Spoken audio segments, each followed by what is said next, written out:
Well, folks, Governor Pritzker is once again doing his favorite trick, lighting the fiscal house on fire, blaming someone else for the smoke, and then waving around a garden hose like he's the hero. His latest executive order, issued just 13 days after creating a statewide vaccine distribution machine, is supposedly about preparing for the fallout of H.R. 1. The new federal law, he says, will gut Illinois' budget. The headlines were exactly what he wanted. Pritzker orders 4% budget cuts across state agencies. It sounds tough, it sounds responsible, it even sounds Reagan-esque. But here's the problem. There are no real cuts, none, zip, nada. The executive order is pure performance. It tells agencies to review their budgets, submit reports to the governor's office, and aim to reserve 4% of their FY26 budgets. But only if it doesn't compromise essential operations, whatever that means. It pauses non essential spending, but never defines what's essential. That's not fiscal discipline. It's a press release wrapped in bureaucratic fluff. And this is far from the first time Pritzker has pulled this stunt. Back in 2019, he asked for a 6.5% cut scenario. In 2020, he claimed he had $750 million in savings. In 2024, he said agencies needed to prepare for an $800 million in less spending. None of it stuck. Not a dime was cut. Even worse, during the fair tax push, Pritzker warned that if voters didn't pass his tax hike, Illinois would face either a 20% across the board tax increase or a 15% budget cut. The fair tax failed, and shockingly or not, neither of those things happened. Meanwhile, he's overseen one of the largest explosions in state history, as we see here in this chart.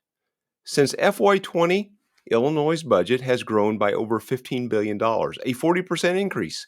That's 11% more than inflation, all in a state with a shrinking or flat population. And now let's talk about how he's been spending that money. Brace yourself. $3.5 billion in federal CARES Act money, $8.1 billion in ARPA funds. He still used fund sweeps, one-time gimmicks, and other tax hikes. He spent $2.3 billion since FY21 on free health care for illegal aliens, approximately $494 million for welcoming centers.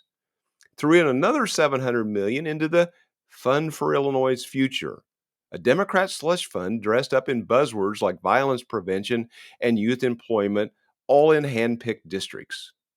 And now he wants us to believe that he's tightening the belt. After overspending federal windfalls, expanding entitlement programs beyond what the state can support, and mismanaging the budget so badly, bond disclosures now show an FY25 deficit. Oh, please. This executive order isn't about fixing anything. It's about political cover.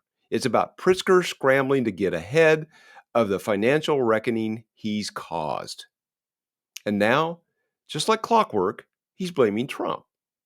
Because, of course, he can. But let's be honest, H.R. 1 isn't the problem. Pritzker's addiction to spending is the problem.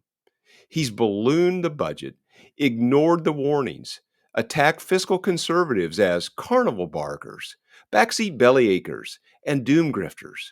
And now he wants to pretend that he's the adult in the room. The only thing he's managed to trim is the truth. So let's call it for what it is: budgetary cosplay, fiscal theater, a preemptive scapegoat for a storm he saw coming but refused to prepare for. This is not leadership. It's just another magic trick. And once again, the hardworking people of Illinois are the ones left to clean up the mess. I would like to thank my team in Springfield and Mark Glennon, formerly of wirepoints.com, for their excellent analysis and work to bring all of this information together. Please like, comment, share, and subscribe to my channels. It's free, so we can continue to get the word out about what's really going on in Springfield. I'm State Representative Brad Halbrook, keeping you on the inside track. Thanks for watching.